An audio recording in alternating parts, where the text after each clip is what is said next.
اب ٹرمپ کہتا ہے کہ ایران کے حملوں پر خلیجی ملکوں کو شدید دھچکا لگا، ان ملکوں کو توقع نہیں تھی کہ ایران ان پر حملہ کر سکتا ہے۔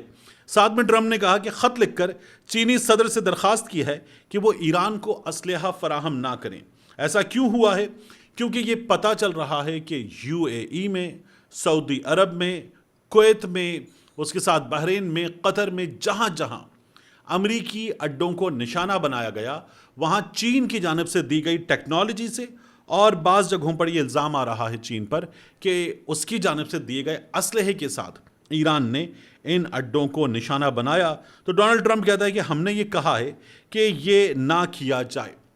ایران میں ایک کام اور ہوا ہے، اور یہ کام پہلے بھی ہوا تھا، لیکن ایسے لوگوں کا صفایا نہیں کیا گیا۔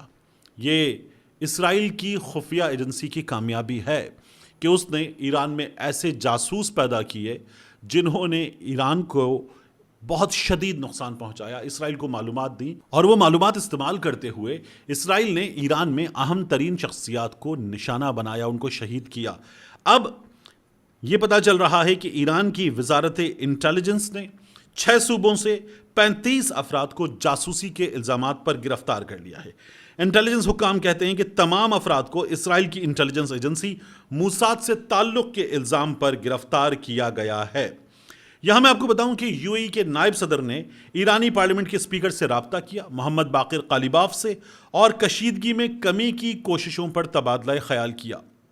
ایران نے ان تمام ملکوں میں سامنے، گلف میں ایران کے ساحل سے سامنے موجود تمام ملک، سعودی عرب وہاں موجود ہے، وہاں عمان موجود ہے، وہاں یو اے ای موجود ہے، کویت موجود ہے، بحرین، قطر موجود ہے، تو ایران نے ان تمام ملکوں میں ہٹ کیا، لیکن امریکی اڈوں کو ہٹ کیا، اور ان تمام ملکوں سے اس بات پر تشویش کا، غصے کا اظہار تو کیا گیا، مگر جواب نہیں دیا گیا۔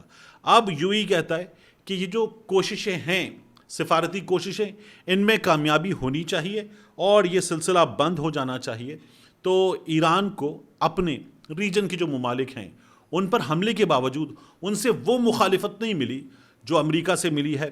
ہاں، یہ ضرور ہوا کہ یو اے ای اور بحرین مل کر ایران کے خلاف اقوام متحدہ گئے اور وہاں آبنائے ہرمز کو بزور طاقت کھلوایا جائے، اس سلسلے میں کوشش کی، لیکن روس اور چین نے اسے ویٹو کر دیا ہے۔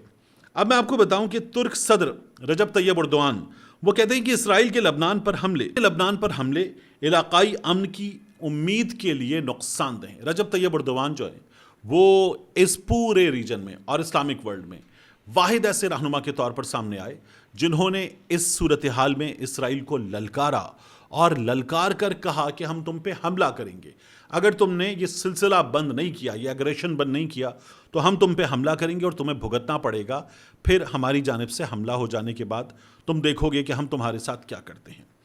یہاں میں آپ کے سامنے اب سلمان اکرم راجہ صاحب کی گفتگو رکھنا چاہوں گا۔ سلمان اکرم راجہ صاحب آج ایک پریس کانفرنس بھی ہوئی، اس میں وہ موجود تھے، ان کے ساتھ محمد زبیر صاحب موجود تھے، اور ان کے ساتھ تیمور جھگڑا صاحب موجود تھے۔ تو حکومت کی معاشی پالیسی اور معاشی ناکامی انہوں نے بتائی، لیکن پھر سلمان اکرم راجہ صاحب نے عمران خان کی بہنوں کی ناکامی بتائی۔ سلمان اکرم راجہ صاحب سے سوال ہوا کہ علیمہ خان صاحبہ آپ سے، بیرسٹر گوہر سے، پارٹی کے لوگوں سے، سہیل آفریدی سے، جماعت کے ایم این ایز سے، ایم پی ایز سے سوال کر رہی ہیں کدھر ہیں، کیا کر رہے ہیں، پارٹی نے کیا کیا ہے، جلسہ کینسل کر دیا، حکومت سے حاصل کیا کیا؟ جب آپ حکومت کی بات مان رہے ہیں تو آپ نے حکومت کی بات مانتے ہوئے اپنے فائدے کے لیے نکالا کیا؟ یہ سوال ہو رہا تھا۔ اور پھر سلمان اکرم راجہ صاحب سے سوال کیا گیا کہ آپ کے پاس سیکرٹری جنرل کا عہدہ ہے۔ سلمان اکرم راجہ صاحب ہتھے سے اکھڑ گئے، انہوں نے کہا میں لعنت بھیجتا ہوں عہدے پہ۔ پھر وہ کہنے لگے عہدہ میں نے خود نہیں لیا، مجھے آ کے عمران خان صاحب کی بہنوں نے کہا کہ عمران خان صاحب کہہ رہے ہیں آپ یہ عہدہ لیں، میں نے استعفیٰ پہلے بھی دیا تھا، اب پھر بھجواؤں گا استعفیٰ عمران خان کو اور ان سے کہوں گا مجھے عہدہ نہیں چاہیے۔ تو سلمان اکرم راجہ صاحب نے پھر یہ بھی کہا کہ یہ جو بہنیں کہہ رہی ہیں کہ کیا کر رہے ہیں، کیسے کر رہے ہیں اور اب تک حاصل کیا کیا ہے، اور پریس کانفرنس ختم کر دی اور جلسہ منسوخ کر دیا، تو کیا کیا؟ انہوں نے کہا بالکل ٹھیک کیا، جلسے کے حوالے سے جو فیصلہ کیا، جو 9 اپریل کا راولپنڈی جلسہ تھا، بالکل ٹھیک کیا۔ علیمہ خان صاحبہ سیاست کو نہیں جانتی، انہوں نے کہا وہ سیاست کو نہیں جانتی، انہیں نہیں پتا، یہ فیصلے محمود خالد چکزئی، علامہ راجہ ناصر عباس کر رہے ہیں اور یہ درست فیصلے ہیں۔ سلمان اکرم راجہ صاحب نے انتہائی غصے کے عالم میں یہ تمام گفتگو کی۔ سلمان اکرم راجہ صاحب نے کیا کہا، ذرا دیکھیے۔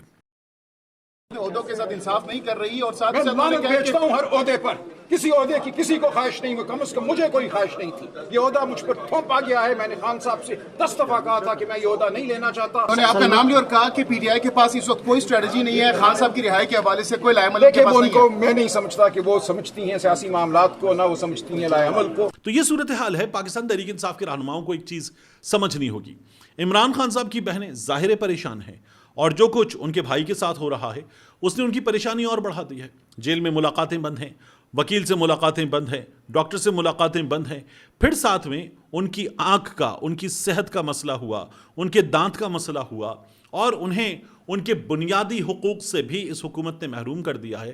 اور علیمہ خان صاحبہ دیکھ رہی ہیں کہ پارٹی جو کچھ کرنا چاہیے تھا انہیں یہ لگتا ہے کہ پارٹی وہ نہیں کر رہی، تو پھر وہ سوال کریں گی، اور جب سوال کریں گی تو پارٹی کے لوگوں سے ہی کریں گی. اور ان کے سوالوں کا جواب میری رائے میں پارٹی کے لوگوں کو بہت زیادہ تحمل کے ساتھ دینا چاہیے، کیونکہ عمران خان صاحب کی بہن جو ہیں انہیں پارٹی میں انٹرسٹ نہیں ہے، انہیں کسی عہدے میں انٹرسٹ نہیں ہے، انہیں پارٹی کی ان ایکٹیویٹیز میں انٹرسٹ ہے جو پارٹی کو کرنی ہے عمران خان صاحب کے لیے. ملتے ہیں انشاءاللہ آپ سے اگلی ویڈیو میں.